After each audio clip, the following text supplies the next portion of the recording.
All right, it's 12 o'clock, so we're going to get started. So good afternoon. My name is Angie Snyder, and I'm the Executive Director of Opus Peace. And I want to welcome and thank all of you who are joining us today for our June webinar. I'm personally very excited about today's webinar and our two speakers, Deborah Grassman and Dr. Wakeela Jones. So I invite all of you to turn away from the outside world and the distractions just for the next hour and allow yourself to absorb the knowledge and wisdom that our presenters will share with you.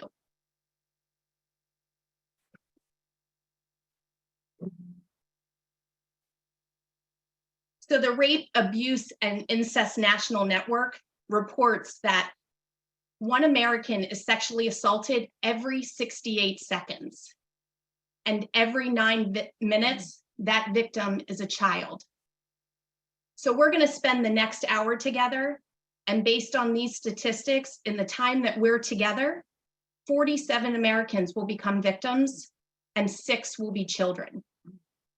So I just want everyone to pause and place your hand firmly and tenderly over your heart and take a deep breath and just take in the statistics that I just shared with you.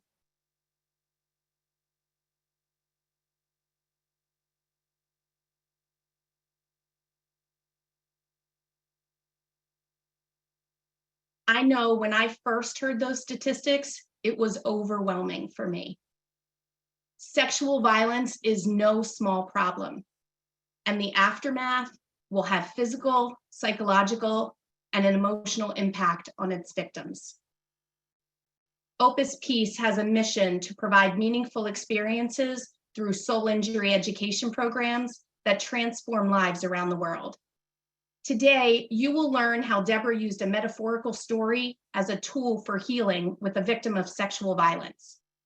My hope for each of you today is that this webinar is an experience for you and that you will want to learn more and you'll want to become part of the movement to spread awareness about soul injury and especially those soul injuries that are a result of sexual violence so that we can help people heal the relationship that they have with themselves.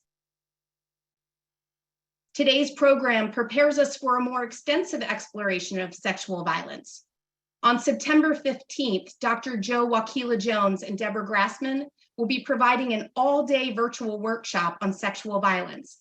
And we're going to share more about that at the end of our program today. So let me introduce the two of them to you now. And just a reminder that if you have questions throughout our presentation today, you can type them in the chat box. We will make time at the end to take questions. So Dr. Wakeela Jones has over 40 years of experience in healthcare. She earned her doctorate degree in healthcare education, and she currently provides interim executive leadership in long-term care facilities. Dr. is also an Opus Peace intern and one of our licensed educators, sharing the soul injury message across the country with a focus on soul injury and sexual violence. Our other speaker today is Deborah Grassman. Few people have been with 10,000 dying veterans the way Deborah has during her 30-year career in hospice at the VA. What she witnessed as she cared for these veterans taught her lessons about how to attain personal peace. And ironically, these lessons have come from people who have been trained for war. Deborah is a psychiatric nurse practitioner and the founder of the nonprofit organization Opus Peace. She is the author of Peace at Last and The Hero Within, a contributing author for 4 textbooks. She has 25 published articles, and there are 5 documentary films featuring her work. Deborah, we are eager to hear what you have to say and how we can help apply it to heal the violence that plagues our world today. Well, thank you, Angie, and I am eager to tell you about it. It is indeed exciting to be bringing you this message today so that light can be shed on a topic that's been kept in the dark for far too long. You know, I have never personally been the victim of sexual violence, but as a psychiatric nurse practitioner, I can tell you that I've heard story after story of sexual violence. And most of my clients were not coming to see me for the sexual trauma that they'd experienced. They were coming to see me for relationship issues or bereavement issues or life transition difficulties. But somewhere along the way, the quote unquote secret would reveal itself in one way or the other. Today, I'm going to tell you about a clinical approach that I used with one such woman. It's a metaphorical approach. So before we start, I want to briefly explain why I use this kind of approach, because it's a bit different than the cognitive behavioral approaches that you may already be familiar with. First, let's talk about why metaphors are so important. You know, the unconscious speaks a different language than the conscious mind. Healing on more than a superficial level needs to include the unconscious. So to effectively grow and heal, we have to learn how to speak the language of the unconscious. So as we go through this today, keep in mind that it is metaphors, symbols, images that connect to the unconscious. Now, for me, this was not easy to learn. You know, in college, I had majored in chemistry and physics, and with my worship of science, I had previously dismissed the value of symbols and metaphors. But when I was getting my master's degree in psychiatry, I learned how symbols and metaphors speak what words cannot, awakening us to dimensions that words cannot reach. Now, in some ways, each of us are already familiar with metaphors. Every night, your conscious mind goes to sleep, and your unconscious mind becomes awake with dreams. And dreams don't speak in nice, linear, logical words and sentences the way our conscious mind does. And so dreams often don't make sense to our conscious mind.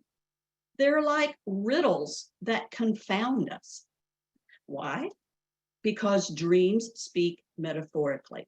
They use images because images convey deeper meanings. And those meanings escape us if we don't value the soulful messages of the unconscious. Now, as a hospice practitioner, I can tell you that people start speaking metaphorically at the end of life.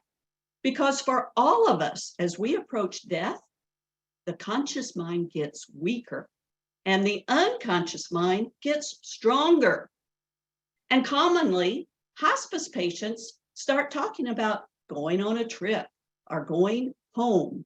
And they're speaking metaphorically. Those are metaphorical homes and trips. It's not going back to their house.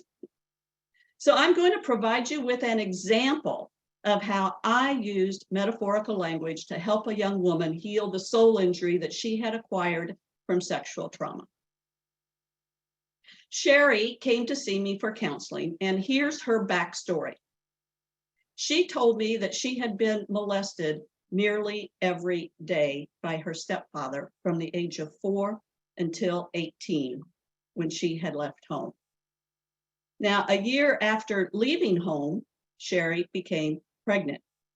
She married the father and she started her own family. Shortly after that, she came to see me because she was struggling with the many issues of her new life as a mother and as a wife. Well, I quickly realized how her past was corrupting her present. And when I suggested that the sexual violence that she had suffered could be contributing to her current struggles, she was open to exploring that possibility.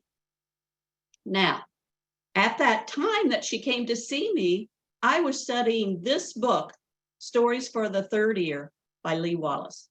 And in this book, the author describes how to transform a client's trauma into a metaphorical story.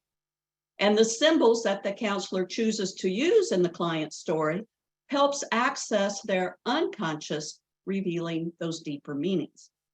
So I decided to try this technique with Sherry. Now, for me, Sherry reminded me of a cute little cuddly teddy bear that was mistakenly born into a family of dogs.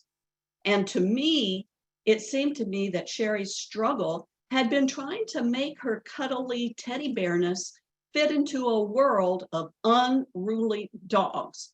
And that's what was causing her continual strife. She clearly had a soul injury.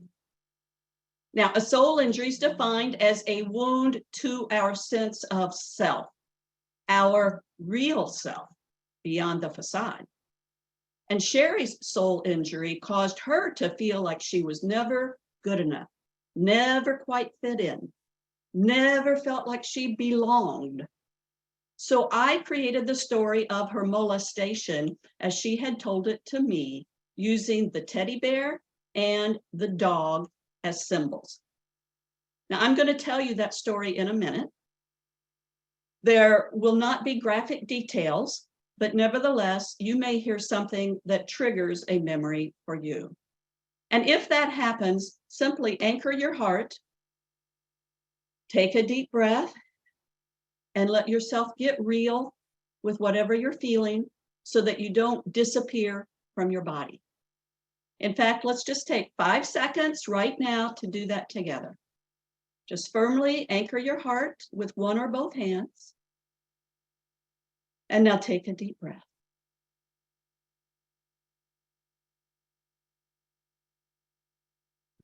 Thank you. So if at any time you start feeling anxious with your energy rising up from your belly and into your chest, anchor your heart and breathe. Okay? All right, so here we go. The next time Sherry met with me, I had her close her eyes and anchor her heart, just like I had you do. And I read her the story that I had created just for her that was based on all that Sherry had told me in the previous session. And here's what I read to her that day.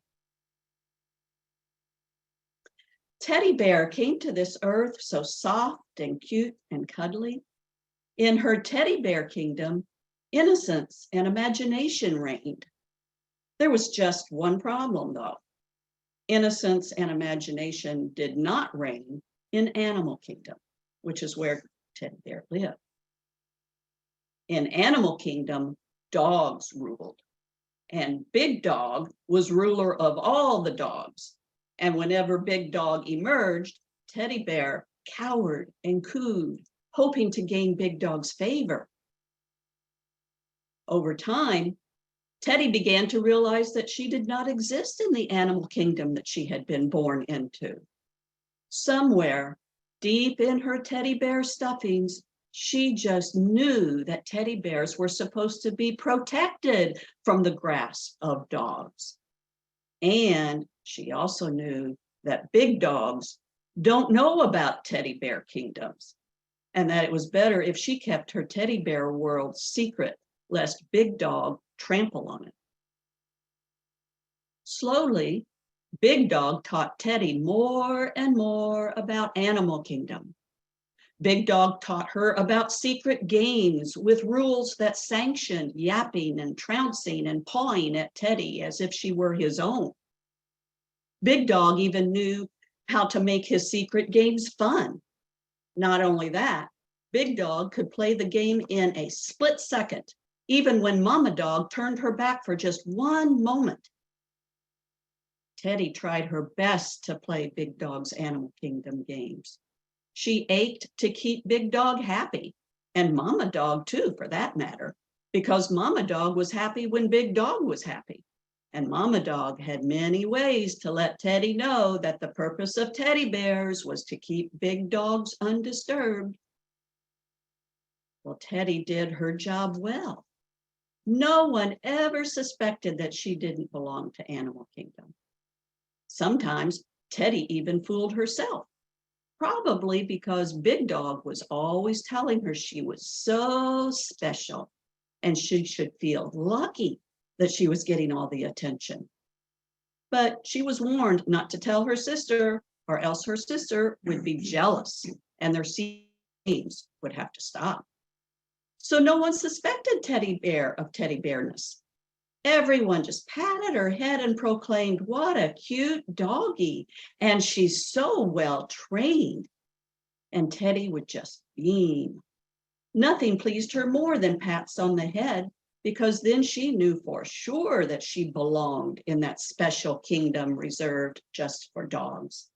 And although she hated to admit it, sometimes the games did feel good. But as Teddy Bear grew older, her senses were starting to become stronger. She noticed an ugly odor. "Big Dog and Mama Dog stink," she said out loud to no one in particular, "and they have bad breath." Then she noticed tufts of fur lying in crevices and corners. "Eek, they shed," she cried out. It was then that she realized Big Dog and Mama were always furtively cleaning up after themselves, or they were causing messes for everyone else to have to clean up. Suddenly, Teddy felt very dirty, at least on the outside. "But my stuffings don't smell," Teddy mused. "My fur doesn't shed. No one has to pick up after me." Then she had another realization. There were no seams on Big Dog and Mama, and hard as she looked, she could find no stuffings in them. What holds them together, she wondered. It began as just a little thought, an idea really, to help them. Surely Mama Dog would want to know. Mama was nosy. She always wanted to know everything. Timidly and cautiously, Teddy approached Mama Dog. Mama seemed happy to see her, and she listened carefully. But Mama's eagerness disappeared as she heard what Teddy had to say. "You don't know what you're talking about," she told Teddy. "You just think Big Dog yaps and trounces and paws. Big Dog has been to obedience school, and he would never, ever yap or trounce. And he doesn't even know how to paw. Trust me, I would know. Now go away and don't be telling such teddy bear tales again." Oh, Teddy didn't know what to think. She didn't know what to do. Big Dog still wanted to yap and trounce and paw. Mama Dog still insisted Big Dogs didn't yap or trounce or paw. It was all so very, very confusing. Teddy felt stuck. She couldn't move. She couldn't laugh. She couldn't cry. Her stuffings felt all glued together inside. It just seemed like there was no place that she belonged. Time went on until Teddy could stand it no longer. If she pleaded hard enough, she reasoned, Mama Dog would have to believe her. So with great determination, Teddy summoned all of her will. She mustered up all her strength and all her courage to reapproach Mama Dog. But once again, Mama Dog was not interested. "There you go with your teddy bear tales again," Mama said to her in "you'll be banished forever from Animal Kingdom" tone of voice. Then Mama opened the Big Book of Dog, which contained all the rules for obedience training. "Look, Teddy, look at what it says here. Mama Dogs are to remain faithful at Big Dogs' sides. Mama Dogs are to see what Big Dogs see if Mama Dogs are going to be cared for. This book don't lie, Teddy, so don't you be saying nothing that makes me break Big Book rules." Still, Teddy persisted. She showed Mama her torn seam. She pulled out some of her stuffing. Surely Mama Dog would want to help her. But alas, Mama Dog wasn't interested in helping. In fact, Teddy's torn seam and her oozing stuffing only sealed Mama's conviction against teddy bear tales. "I knew it," Mama proclaimed loudly. "You're not a dog. You don't even belong to Animal Kingdom." And to Teddy Bear's dismay, Mama began ridiculing her torn seam, and she laughed at Teddy's stuffing. "What did I tell you?" Mama Dog jeered haughtily. "That just proves what I was saying. Your stuffing's not where it belongs." Poor Teddy. What could a lonely teddy bear living in Hounds of Hell House do? Well, Teddy was 18. She was an adult now, although she didn't really feel very adult-like. Quietly, she banished herself to Seattle, which was the opposite end of the kingdom from where she lived in Tampa. She knew that if she could just get away, she could fix her torn seam and her stuffings could become fluffier. But there was one thing that Teddy had not noticed. All the talk and laughter about her torn seam had made it grow bigger and bigger. And now, no matter how hard she tried, Teddy couldn't keep all the stuffing inside where it belonged. And strangely enough, Teddy missed Hounds of Hell House. She felt lost without Big Dog and Mama telling her what to do and what to think. So Teddy packed up her things, quietly came back home. I'll just have to find some teddy bears that I can hang out with. Then I can be myself, she thought. So back she came, but this time she came seeking a big teddy bear instead of a big dog. Sure enough, not far along her teddy bear hunt, Teddy met Big Bear. Big Bear was crude and rough enough to remind her of familiar Big Dog and Mama. But Big Bear loved Teddy's stuffing, and he wanted to fix the tear in her seam. Teddy shouted with joy. At last, here was someone who understood teddy bears. Soon, Baby Bear came to live with Big Bear and Teddy. Big Bear loved having his own little family of teddy bears. And Big Dog and Mama Dog were eager for Teddy to go away to Teddy Bear Kingdom where they wouldn't have to listen to teddy bear tales ever again. There was just one problem. Big Dog and Mama wanted to play with Baby Bear. Now, Teddy wasn't sure about this, but part of Teddy still belonged in Animal Kingdom, and part of her yet believed that Big Dog and Mama had seams and stuffing. So Teddy let them play with Baby Bear, but she kept a very watchful eye, and she made sure that Baby Bear was never left alone with them. But Big Dog and Mama got tired of Teddy's guard. What's the matter? Don't you trust us? When are you going to forget your teddy bear tales? They said. Never, Teddy avowed. But time would pass, and Big Dog and Mama would convince Teddy that Teddy Bear family was safe in Animal Kingdom. And over again, Big Dog and Mama would get out their heavy-duty broom and sweep Teddy Bear's stuffings under the rug. Teddy kept hoping and hoping. She kept praying and praying. She just knew if she looked hard enough, or maybe if she squinted, she could glimpse a seam or a piece of fluffy stuffing underneath Big Dog or Mama's matted fur. But alas, it was not to be. And Teddy remained disappointed, sad, and alone whenever she visited Animal Kingdom. However, all was not lost, because Teddy was a very insightful, soulful, and prayerful bear. And surprisingly, it had been Big Dog who had insisted that Teddy learn her prayers and sing her songs and go to church when she had been just a wee teddy bear. And during all those lonely days, when Big Dog yapped and trounced and pawed, and Mama barked and howled and hid, Teddy had sought refuge with the great teddy bear maker. Once again, the great teddy bear maker now inspired Teddy.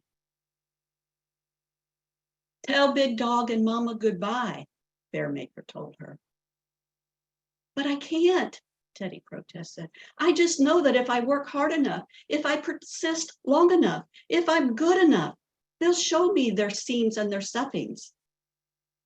No, my dear one, Bear Maker gently responded. Your need to belong to those who have seams and stuffings cannot create seams and stuffings where they are not. Only I can create seams that bind and stuffings that fulfill. And I can only create them when animal kingdoms quit sweeping their yapping and trouncing and pawing into places hidden from view.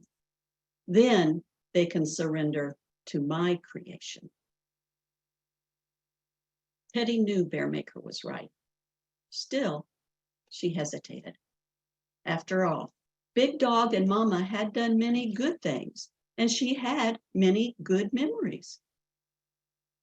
This is true, Bearmaker replied, but it doesn't change that they did things that were wrong. Don't deny your anger, Teddy. Don't deny how they violated and betrayed you. Use your anger to protect yourself so they don't keep hurting you or your family. But everyone keeps telling me I have to forgive them, Teddy said, trying to make sense of it all. That may be true, but forgiveness is a process, Teddy. The wounds you have run deep. It will take time, and it may not happen at all. Be patient with yourself. And as different memories surface, you can decide whether or not it's the right time to do some of the forgiveness work. Teddy felt sad thinking about telling Big Dog and Mama goodbye, but she also felt strangely peaceful, more peaceful than she could ever remember. She knew Bearmaker was right, but that didn't make it any easier. One day, with great love and compassion for Big Dog and Mama, with great love and compassion for Big Bear and Baby Bear, with great love and compassion for herself, and with great love for Teddy Bearmaker, Teddy said goodbye to Big Dog and Mama Dog. It wasn't easy, but once it was done, Teddy's gaping seam slowly became re-sewn, stitch by stitch, with thread woven by Bearmaker himself. And almost without her even realizing it, Teddy's stuffing became fuller and fluffier. She no longer barked with Animal Kingdom voices at Big Bear and Baby Bear. She gave up defending her Animal Kingdom territory. She quit searching for threats that were not threatening Teddy Bear Kingdom. She surrounded herself with teddy bears who knew Teddy Bearmaker, with teddy bears who had seams and stuffings. She surrounded herself with teddy bears who let her see their torn seams, with teddy bears who cared about Teddy's stuffings, with teddy bears who helped Teddy when her seams gave way with lingering traces of Animal Kingdom. Teddy felt oh so free, and so did Big Bear. He now felt appreciated for his hard work and protective nature and teddy bear caring. And Baby Bear, though she was too young to appreciate it, Baby Bear came to understand how Teddy's strength and courage to leave Animal Kingdom with grace and dignity had spared Baby Bear from Animal Kingdom's subtle, evil influences. Yes, there were still times when Teddy was haunted by the big dogs and mama dogs that crept into her teddy bear kingdom, but now she gathered her strength and drew on the courage of those around her and listened carefully to Bearmaker. Then she could draw herself up, look the big dog or the mama in the eyes, and her fear was transformed into energy for action. Thus, it came to pass that teddy bears became known and feared throughout all kingdoms for their ability to slay the savages and the beasts of animal kingdoms with the quiet courage and the unyielding strength of the teddy bear maker. The end.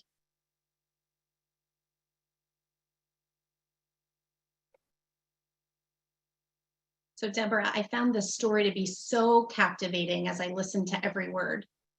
For me, the approach you used allowed me to absorb a very complex topic in a very relatable way.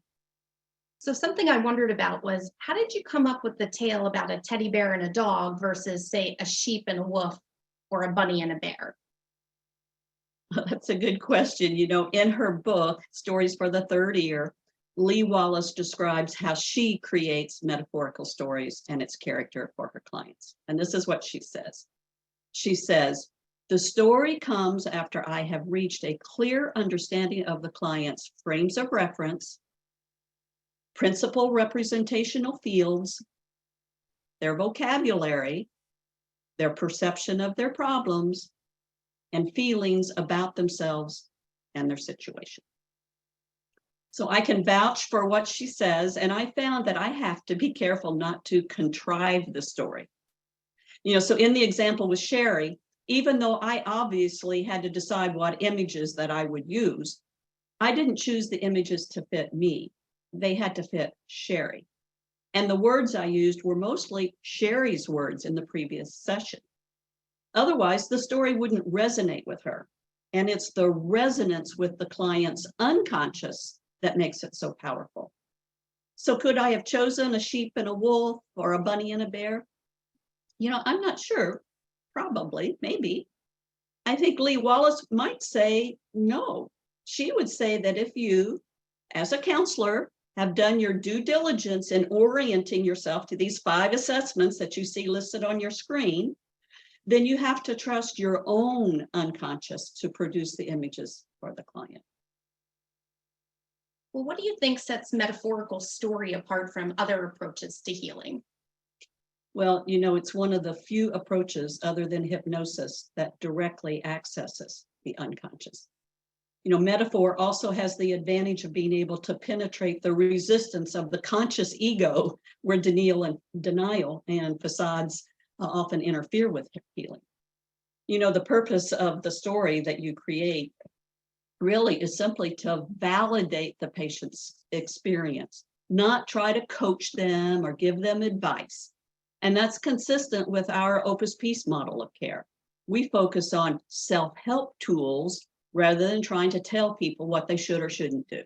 So for example, Sherry was struggling with whether or not she should forgive her parents for what they'd done to her.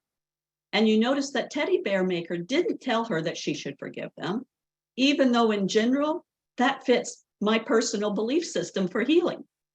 What was offered was a whole spectrum of meaning so that Sherry could decide whether or not to forgive.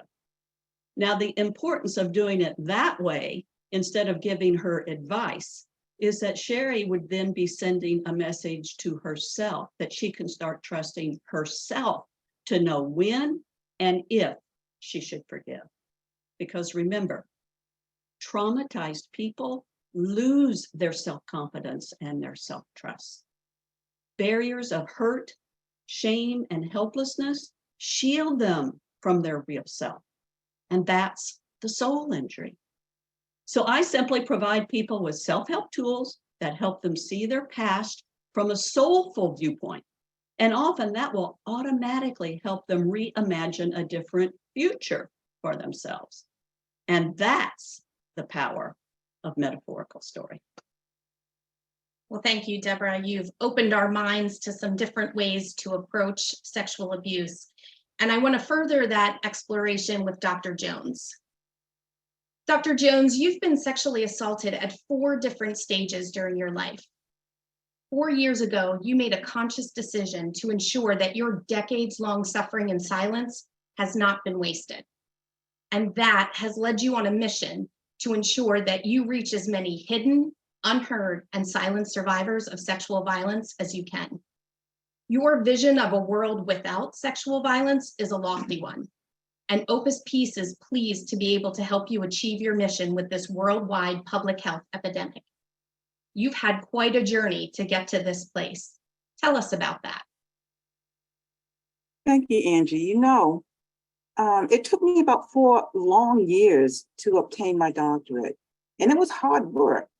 So I swore I'd never do anything like that again. But what I didn't know is that there was another class awaiting my attention, and it had been waiting for me for 50 years. And it was a lesson about my vagina's traumatic story. I had never even verbalized the story. But 4 years ago, I was at a conference on soul injury. And wow, just hearing the term soul injury, and I felt this nebulous weight that I've been unconsciously holding on to for so long, starting to take form, just starting to make sense. Suddenly, I let myself feel the burdens that my soul had been carrying for decades. And it was what I call an exquisite moment. I felt heavy and liberated at the same time. And I suddenly realized that my vagina had a story. So on September the 15th, I'm going to tell you about my vagina's untold story. I've given my vagina permission to bypass the fear of people's reactions to it. Reactions that are born out of the secrecy surrounding the vagina. I'm no longer afraid to be who I am and who I'm not. So part of my healing process has been to be able to simply listen to my voice or listen to the voice of my vagina. And I'll tell you that it's taken considerable trust and courage to remember and remember the scattered pieces of myself that became disconnected after each assault that I experienced over my lifetime. And each dismembering was different and yet the same. Each resulted in a soul injury. And I now recognize these soul injuries in other sexually abused people. And just like me, I'm really struck by how difficult it is for them to have gone through the unspeakable and then to have to figure out how to convey the essence of their experience. It's so much easier for us to talk about what has been done to us rather than to notice and to feel and to put into words the reality of our internal experiences. Other victims are like me. They continue to be back there and not know how to be here. And it takes work to get here, fully alive in the present, fully present to your real self. For me, it started with hearing the words soul injury. Finally, having a term for what I've been going through gave me the courage to break the conspiracy of silence that surrounds sexual violence. So I can totally relate to Teddy's story where she kept silent about the sexual violence that she was experiencing. In childhood sexual violence cases, silence is especially easy to achieve and maintain for multiple reasons. For me, I was only 4. I wasn't able to articulate what happened to me at that age, except to have violent nightmares every night, but no one understood why. And this kind of silence becomes part of what I call the conspiracy of silence triad. Now, this is my model. The perpetrator, the trusted adult, and the child each have a pivotal role in upholding the triad. And I'll explain this at the workshop we're going to do. But I'll tell you now that breaking this conspiracy of silence, it requires courage because it's not easy. It can disrupt people's lives, and it can create discomfort and anger with many people on a lot of different levels.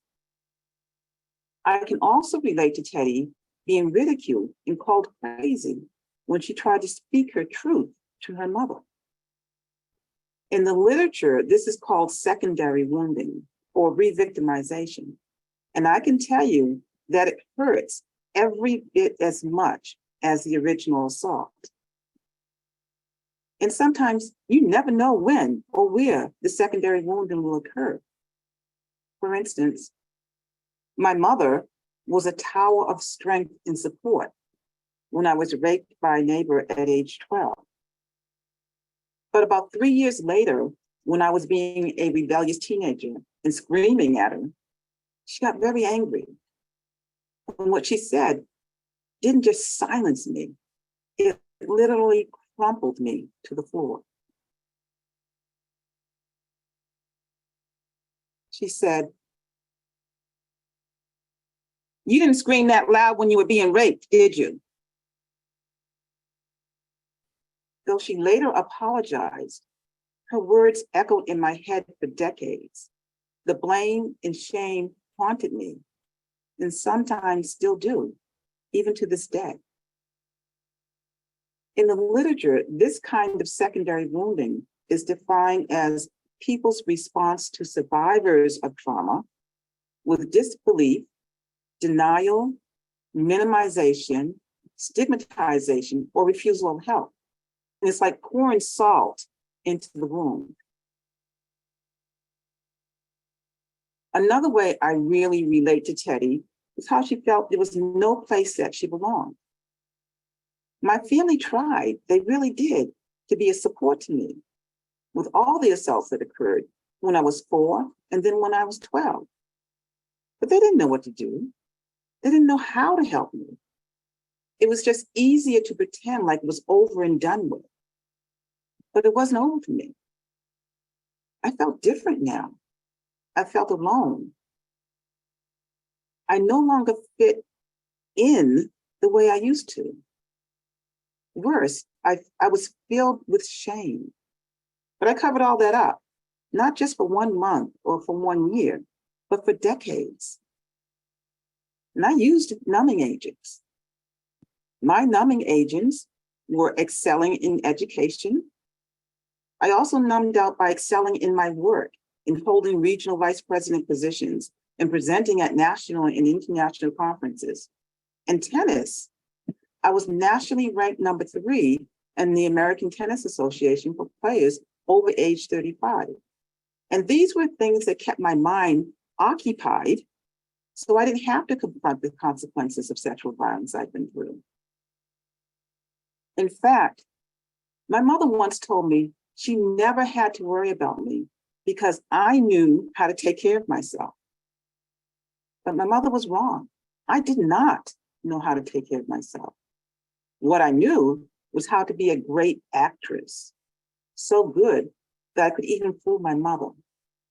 My whole world was a stage, and I was just playing a part in the play that was my life. I was an observer. I was masquerading. The smile on my face was fake. My joy was manufactured. And I was performing a good imitation of sadness and happiness and joy and sorrow when those emotions were warranted. But I had difficulty making meaningful eye contact because I was afraid my scars would be seen. My soul was hurt. I physically and emotionally ached, and I remained broken inside for many years. So it was a myth that I knew how to take care of myself. Now, another common myth is that there has to be evidence of a struggle. Otherwise, you must have consented. And TV shows and movies reinforce this by portraying the victim with torn clothing or bruising. Now, when I went off to college and accepted a ride from a stranger when my car broke down, I was raped in a cornfield. And it all happened so unexpectedly that I froze into inaction. I froze with overwhelming helplessness. And for years afterwards, I berated myself. Unconsciously, I actually believed that I had deserved what happened to me because I had not fought back. What I knew back then was that adrenaline makes you fight or flight. What I know now is that freezing is also a natural reaction to danger.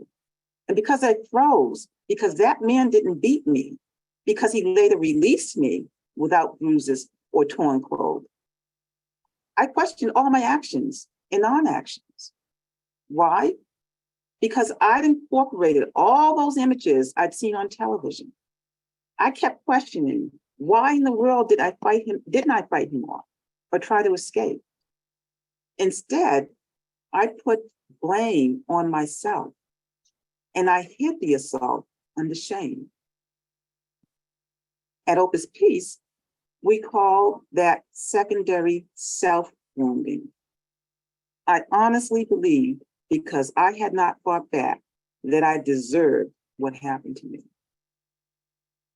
I also now realize that when the amygdala, which is the fear-based brain, fires, the frontal cortex of the brain goes offline.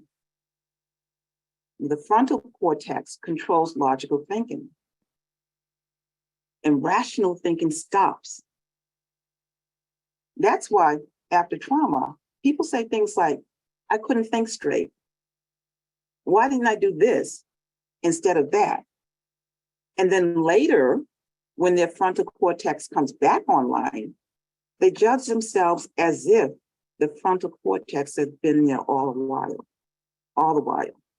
So you can see how self-recriminations can really run wild.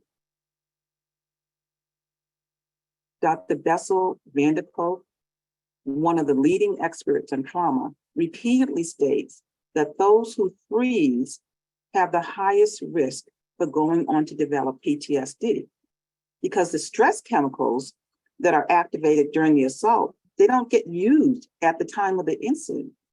They not end up being stored in the body, and that puts the victim at a higher risk for PTSD. So what did my PTSD look like? Well, for most people, sleep is an escape from stress. For most people with PTSD, sleep is not an escape. Let me tell you what sleep has been like for me until just a few years ago. I'm jolted awake by something. I can't catch my breath. My breaths are heavy and shallow, and I'm violently tossing and turning.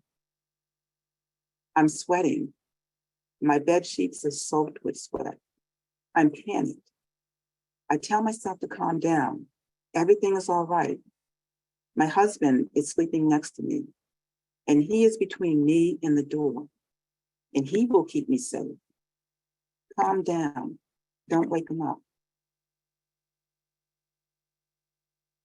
I sleep with 3 knives, one under my pillow, another on my bedside table, and one under the mattress on my side of the bed. I lock the bedroom door. Sometimes I even barricade the door. If my husband comes to bed after I'm asleep and it rouses me, I come flying off the bed, screaming.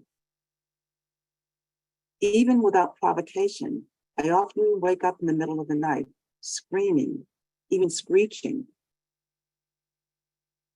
I cannot sleep in complete darkness. I sleep with the television on. I travel for a living, and I woke up in a hotel one night with banging on my door, and they tell me I had been screaming and yelling. The banging was the hotel staff making sure I was okay. This was my PTSD until I discovered the soul injury self-help tools. The trauma invaded every aspect of my life because it had robbed me of my sense of self.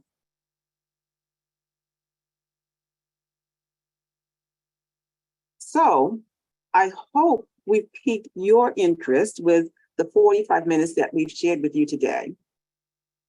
On September the 15th, we're doing a 7-hour workshop where we'll provide you with so much more information, detailed stories, clinical applications, and self-help tools and resources.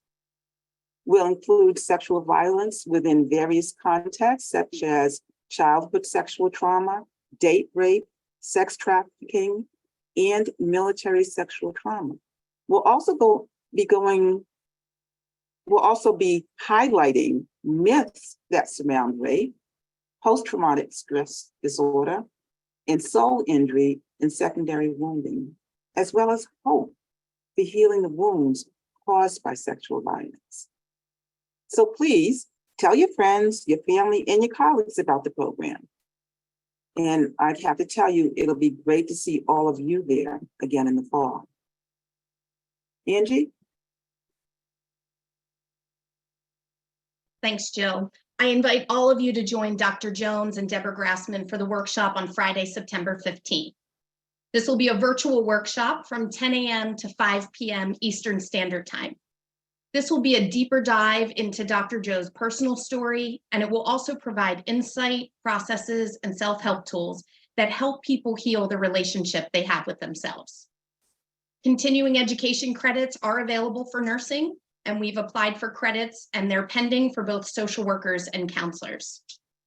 And as a thank you to all of you for attending today's workshop, we are offering a discounted price for the September 15th workshop. You can register for $60, and this price is going to be good until June 30th at 11:59 p.m. Eastern Standard Time. You do not want to miss this workshop. On your screen, you can see the QR code. You can use that code to register for the workshop, or you can also access the registration through our website. And if anyone has any questions about the workshop, please feel free to reach out to me. My email is angie@opuspeace.org. Now we're going to open it up for questions. So if you want to type your question in the chat or take yourself off mute, we will take a few questions.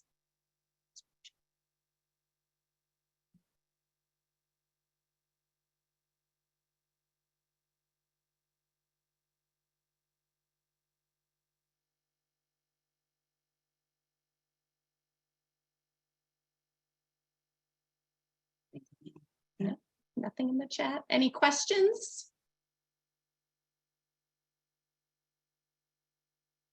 Y'all are so quiet. I have a question about the frontal cortex. Yes. I didn't really understand that too much. So Okay. you elaborate just a little bit on that. Yeah, thank you so much for asking that question. So basically, we usually think of ourselves as having just one brain, right? Mhm. That's what we think. Mhm. But what the scientists and physicians would tell us is that we actually have 3 brains. Okay. We have a very basic brain that's present and active when a baby is born, right? And it's basically about survival and tells the baby how to pee and poop and cry and those types of things. And then as a child develops, the mid part of the brain is called the limbic system. And this midbrain is where emotions start developing. And the important part of this midbrain is this is where trauma imprints. Okay. And then the last part of the brain to develop is the frontal cortex. And guess what? It's not fully developed until you're about 25 years old. You know, that's why teenagers make such bad decisions, right? Because they're still living out of that limbic system, just live in the moment, and, you know, they can't really think forward. So this frontal cortex is what gives you rational thinking, logical thinking, those kinds of things. So what the research has clearly shown is that when that amygdala, which is in the midbrain, when it fires with adrenaline, your frontal cortex stops working because your amygdala is saying, hey, there's danger in the area, danger in the area. And that takes precedence over any type of logical thinking, right? Yeah. So what Dr. Joe was saying essentially is, when you're in this horrible situation, your frontal cortex goes offline. And like she said, during her rape, she froze, right? That's a common natural response. But what happens later after the trauma is over? Your frontal cortex comes back online, and then you go, well, why didn't I do this? Well, why didn't I do that? Well, and then you start feeling guilty and you judge yourself with your frontal cortex online when in fact it wasn't there. Does that make sense? Yes, it does. Okay, so does that help now? Anything else about that? Anything more I could say about that? Not that, but I did recognize, I was looking at the bear. The bear was beautiful pink in the beginning. And then I saw how the color faded, then the stitches and everything else. But the big piece was when it was almost like the bear was on the cross, swamped down and everything. I said, oh my God, the bear was stuck. Yeah. So yeah, that bothered me. I was like, oh my God, that really bothers me. Yeah. I see you're gonna, Dr. Joe, you know, she's gonna be doing 8 different lessons on September 15th. And she has one whole lesson that's going to be on what it's like to be stuck and Okay. what it's like to be, Joe, remind me the 3 trajectories that you have. I'm remembering that lesson. Yeah, one is to be stuck, and one is to move on. But then there's a middle part where you're kind of stuck and you're kind of moving on, but you're just there, you're just hanging out. Okay. And your story, I really, really resonate with that one. I like the first one because I see so many patients that have that same story. And I love the way it was given because it was very merciful, very full of grace and things like that. But when I got to your story, it was like, okay, secondary wounding, all that. And then I was really intrigued with the numbing agents because I started thinking about myself and I'm like, oh, well, dang. Okay, so I know that I can freeze real well. I've never been sexually assaulted or anything like that, but I've had date rape because of stupidity. But I think about, I know how to numb myself and everything and freeze up in a second. And then just go right on back to everything as if nothing ever happened. And just, I'm an overachiever and I'm all into everything and everything. I was the best on everything. So that's just, maybe that was my way of just masking everything and everything. So, and then I'm from the dirty South. So it was a whole nother dynamic down in the South about that kind of stuff. So I thought about that. So I don't know. I just enjoyed all of it. I could just sit here all day. And then the book on The Body Keeps the Score, I think I did a sermon on that because I talked about trauma and it went into those areas. So I'm probably going to get that book and everything. So I really appreciate this today. Yeah. Thank you. You're welcome. So we do have some questions in the chat. So someone asked, Deborah, what happened to your client after she heard the story and did she need continued counseling? Yeah. Well, it had a dramatic impact on her because as you can appreciate trying to make sense of her past, and now she had started a new family. Now she has to, and just trying to make sense of it all, those scattered pieces of self that Dr. Joe talked about in her story, that was much of what she was experiencing. So just being able to bring what I would call congruence to all those scattered pieces of self. She really wasn't crazy. There was a reason why she was, as Joe would call it, had dismembered these different pieces because they had been shamed and exiled, really brought congruence. So I followed her for a little while longer. I have more recently lost track of her, but definitely she has, there was a dramatic improvement, I'll put it that way. She would say what a difference it made. And it kind of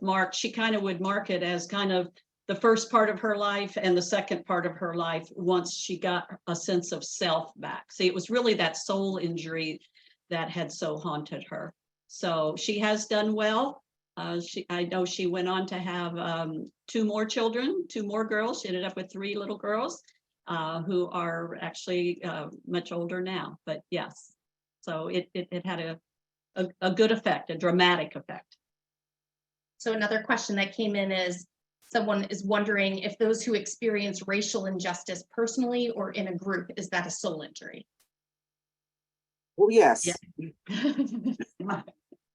Yes, it is, but it's a different type of soul injury. You can have these individual soul injuries that we're talking about.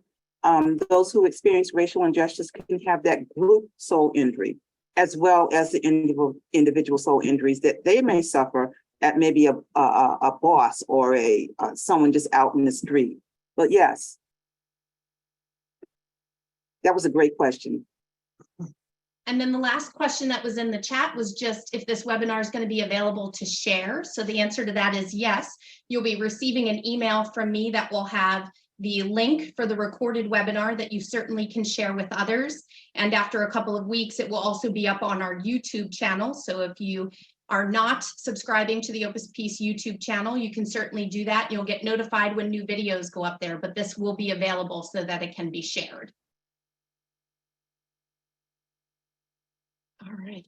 Well, thank you, thank you, thank you. And Dr. Joe, we thank you once again. Again, I just want to reiterate that Opus Peace is so pleased to be able to support you in your mission over these last 4 years as you have recovered to bring this sexual violence out of the dark into the light so that there can indeed be a world free from sexual violence. So it's a lofty goal, and we support you achieving that goal and hope that we can help you with that.